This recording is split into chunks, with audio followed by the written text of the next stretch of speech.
ఏపీలో ఇప్పుడు అందరి చూపు ఉత్తరాంధ్ర వైపే. టీడీపీ అధినేత, ఆంధ్రప్రదేశ్ ముఖ్యమంత్రి చంద్రబాబు, జనసేన అధినేత డిప్యూటీ సీఎం పవన్ కళ్యాణ్ కూడా ఈ ప్రాంతంపై ఫుల్ ఫోకస్ పెట్టారు. ఇటీవల జరిగిన జనసేన సభ కూడా విశాఖలో నిర్వహించారు. కానీ YS Jaganmohan Reddy north AP వైపు కన్నెత్తి చూడడం లేదు. కనీసం అటువైపు కూడా వెళ్లడం లేదు. ఆయన ఎందుకు మొహం చాటేశారనే విషయంపై వైసీపీ శ్రేణుల్లో భిన్నాభిప్రాయాలు వ్యక్తమవుతున్నాయి. 2024 ఎన్నికల్లో వైఎస్ఆర్ కాంగ్రెస్ పార్టీకి 2 సీట్లు మాత్రమే వచ్చాయి. అది కూడా అరకు, పాడేరు మాత్రమే.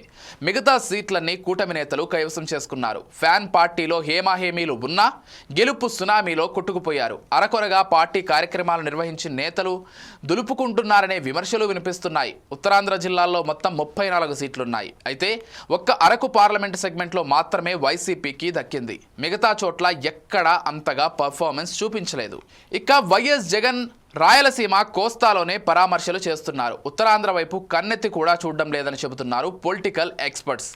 ఏపీలో ఉన్న 175 అసెంబ్లీ సీట్లలో ఇది 5వ వంతు, అంటే 20% సీట్లు ఉంటాయి. ఇక వైసీపీలో మాజీ మంత్రులు, సీనియర్ లీడర్స్ ఉన్నా పెద్దగా బయటకు రావడం లేదట. వైసీపీలోని పీఏసీలో ఉత్తరాంధ్ర జిల్లాల నుంచే ఎక్కువ మందికి చోటు కల్పించింది. అయినా సరే ఎక్కువ మంది నేతలు ఎందుకో పట్టి పట్టనట్లుగా ఉన్నారనే ప్రచారం సాగుతోంది. ఆ పార్టీ అధినేత వైఎస్ జగన్ కూడా పెద్దగా జిల్లాల పర్యటనలు చేయడం లేదు. ప్రభుత్వంపై విమర్శలు చేయడానికి మాత్రమే మీడియా ముందుకు వస్తున్నారు. కానీ కూటమి నేతలు మాత్రం వైసీపీకి డిఫరెంట్ యాంగిల్లో వ్యవహరిస్తున్నారు. అధికారంలోకి వచ్చిన దగ్గర నుంచి ఇప్పటికీ అనేక సార్లు కూటమి పెద్దలు ఉత్తరాంధ్రలో పర్యటించారు. జనసేన అధినేత పవన్ కళ్యాణ్ అయితే ఉత్తరాంధ్ర ఏజెన్సీలో పెద్ద ఎత్తున పర్యటించారు. గిరిజనుల సమస్యలు, రోడ్లపై స్పెషల్ ఫోకస్ పెట్టారు.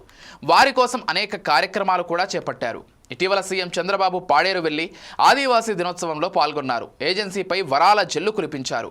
ఏపీ మంత్రి నారా లోకేష్ ప్రతి నెల ఏదో ఒక కార్యక్రమం కోసం విశాఖ వస్తూనే ఉన్నారు. ఉత్తరాంధ్ర విషయంలో వైసీపీ అధినాయకత్వం ఆలోచనలు ఏంటి అన్న చర్చ సాగుతోంది. అధినేత ఒక్కసారి పర్యటిస్తే గ్రౌండ్ లెవెల్లో పరిస్థితులు చక్కబడతాయని వైసీపీ శ్రేణులు చెబుతున్నాయి. ఫ్యాన్ తిరిగి స్పీడ్ అందుకుంటుందని అంటున్నారు. ఇక జగన్ ఉత్తరాంధ్రపై ఎప్పుడు ఫోకస్ పెడతారో, ఎప్పుడు పర్యటిస్తారో అనేది వేచి చూడాలి.